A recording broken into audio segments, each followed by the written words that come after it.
Energy centers. Cosmic energy is constantly flowing around us, into us, and through us. But with our normal everyday consciousness, we do not notice the stream of energy. Therefore, we are unable to either utilize it or store it. As previously explained, the main nadis, Ida, Pingala, run along the spinal column in a curved path and cross one another several times. At the points of intersection, they come into contact with the divine energy of the Sushumna Nadi, forming strong energy centers known as chakras. Chakra literally means wheel or turning, and it is believed to be where we get the English word cycle from the ancient Greek chiklos.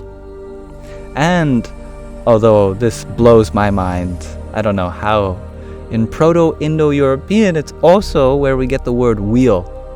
But how you get wheel and cycle from the same root, I don't know.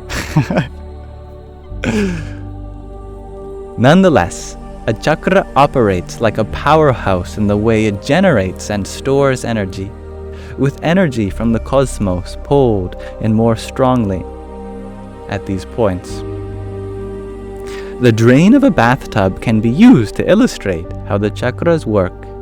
When the plug is removed from a bathtub full of water, the water is sucked into the drain pipe, and the rotating water forms a vortex.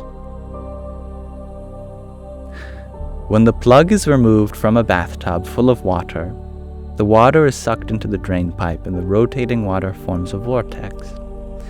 Yes, I just read that twice, and no, I didn't mean to. This is how a chakra functions, in the same way as water being sucked into a drain. How come my mind keeps getting drawn to that? There must be a chakra here, the whirlpool of energy on this point.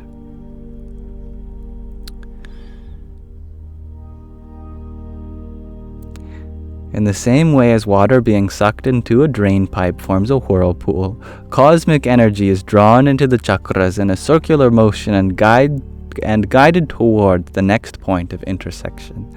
That's why. There were indeed two sentences that just started the same way. Speaking of cycles, moving on. This cosmic radiation influences and guides our feelings, thoughts, and qualities according to our spiritual and karmic susceptibility. In the human body, there are 3 types of energy centers. The lower, or animal chakras, known as the Pashu chakras, and they are located in the region between the toes and pelvic region, indicating our evolutionary origins in the animal kingdom. The human chakras, known as the Vira chakras, lie along the spinal column. Finally, the higher or divine chakras, known as the Daivika chakras, are found between the top of the spine and the crown of the head. The goal of meditation and Kriya practice is the awakening of these chakras. Yoga Kriyas are spiritual practices that are only ever transmitted personally by the master. There are 8, count them, 8 main chakras. The Muladhara chakra, that's the root chakra. The Svadhisthana chakra, which is the sacral chakra. The Manipura chakra, the solar plexus chakra. The Anahata chakra, the heart chakra. The Vishuddhi chakra, the throat chakra. The Agya chakra, which is the eyebrow center or the third eye chakra. And this is the one that many sources miss. The Bindu chakra, which is up here, which is the moon chakra, the moon center. And finally, the Sahasrara chakra, which is the crown chakra, the door of liberation. Each of these chakras is connected to certain qualities. Everyone experiences different feelings in the chakras and has completely individual impressions and images in meditation.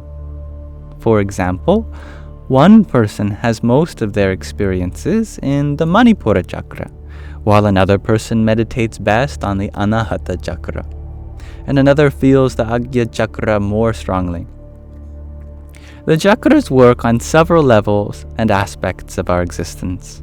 Important glands and nerve nodes are located within the area of the main chakras as we open and harmonize the chakras with breathing exercises, meditations, asanas, and the repetition of mantra. We also influence and balance the physical functions associated with them. The first 5 chakras are connected with the 5 elements from which the body is assembled.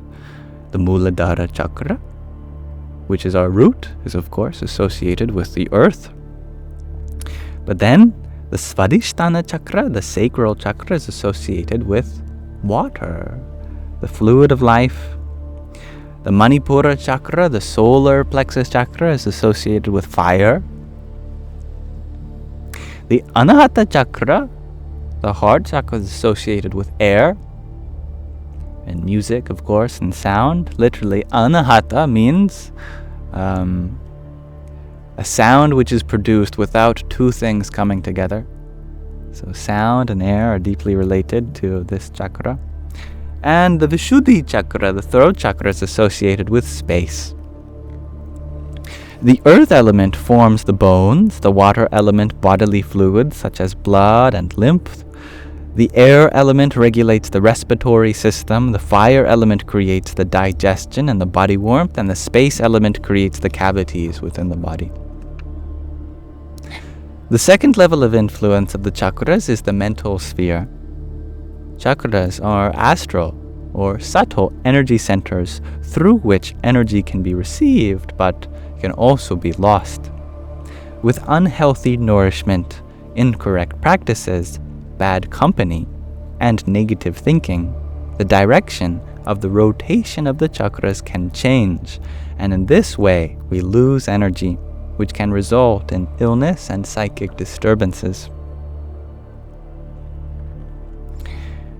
With some practice, you can learn to feel with your hand whether the chakras are turning in the right direction, namely, to the right. If you are unable to feel this, you can practice the following exercise once a month.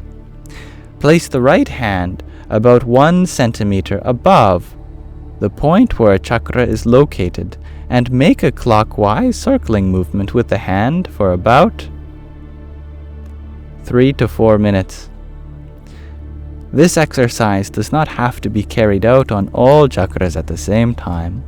1 chakra per day can be treated in this way. Through this practice, you can be sure that the chakras always turn in the right direction. The third area of influence of the chakras is spiritual. At the spiritual level, we attain wisdom and self-knowledge. The Muladhara chakra, Manipura chakra, and Vishuddhi chakra are the key stations in which spiritual awakenings begin. But this can occur in any chakra. The divine self can manifest in any chakra that is open and purified. Purification of the nadis and chakras means to develop their sensitivity and ability to absorb.